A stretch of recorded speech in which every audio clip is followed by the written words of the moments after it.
আসসালামু আলাইকুম। Shams medicine tips আপনাদের সবাইকে স্বাগতম। আমি আবারও চলে আসলাম আপনাদের মাঝে নতুন একটি টপিকস নিয়ে। আজকে আমার টপিকস ওপেন 250, যার মধ্যে রয়েছে ফেনোক্সিমিথেট পেনিসিলিন। এটি মূলত বিভিন্ন সংক্রমণের ক্ষেত্রে গুরুতর কাজ করে থাকে।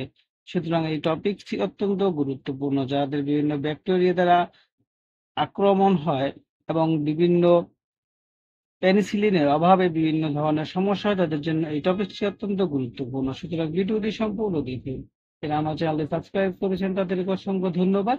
যারা প্রবাস থেকে আমার চ্যানেলটি দেখছেন তাদেরকে অসংখ্য ধন্যবাদ। সুতরাং আপনাদের কাছে আমার অনুরোধ, প্লিজ চ্যানেলটি সাবস্ক্রাইব করুন এবং ভিডিওটি আপনার টাইমলাইন থেকে শেয়ার করে দিন। এর ফলে আপনি উপকৃত হতে পারেন এবং আপনার প্রিয় মানুষগুলোর উপকার আসতে পারে। আবার অনুরোধ করছি, চ্যানেলটি সাবস্ক্রাইব করুন এবং ভিডিওটি আপনার টাইমলাইনে শেয়ার করে দিন। চলুন আমরা চলে যাই আমাদের মেইন টপিকসে।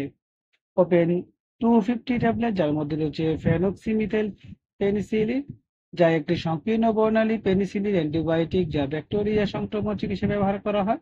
এটি সাধারণত শ্বাসনালী সংক্রমণ, ত্বকের সংক্রমণ, অন্যান্য ব্যাকটেরিয়া জনিত রোগের জন্য নির্ধারিত হয়। এ পর্যায়ে আমরা জানি কোন কোন ক্ষেত্রে এটা ব্যবহার করা হয়, যেমন হচ্ছে গলা সংক্রমণ, ফ্র্যাঞ্চাইটিস বা টনসিলাইটিস, স্কালেট জ্বর, ওটিটিস মিডিয়া বা মদ্যপান সংক্রমণ, নিউমোনিয়া, ত্বক এবং নরম টিস্যু সংক্রমণ, বাত জ্বর প্রতিরোধ ইত্যাদি। এই পর্যায়ে আমরা জানি এভাবে কিভাবে খেতে হবে। প্রতিটি ওপেন 250 ট্যাবলেট, যার মধ্যে রয়েছে ফেনোক্সি মিথেল পেনিসিলিন, যা পেনিসিলিন জি নামে পরিচিত। রোগীর বয়স, ওজন এবং সংক্রমণ তীব্রতার উপর নির্ভর করে ডোজ পরিবর্তিত হতে পারে। এটি সাধারণত দিনে 2 থেকে 4 বার মুখে নেওয়া হয়। ভালো শোষণের জন্য খালি পেটে খাওয়া যেতে পারে।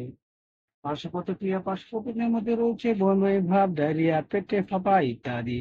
সতর্কতা: কিডনি বিকল রোগীদের এই ওষুধটি সাবধানতার সাথে ব্যবহার করা উচিত, কারণ ডোজ সমন্বয়ের প্রয়োজন হতে পারে। সুতরাং ওপেন 250 ট্যাবলেট ফেনোক্সিমিথাইল পেনিসিলিন একটি কার্যকর অ্যান্টিবায়োটিক, যা ব্যাকটেরিয়া সংক্রমণের চিকিৎসা ব্যবহৃত হয়।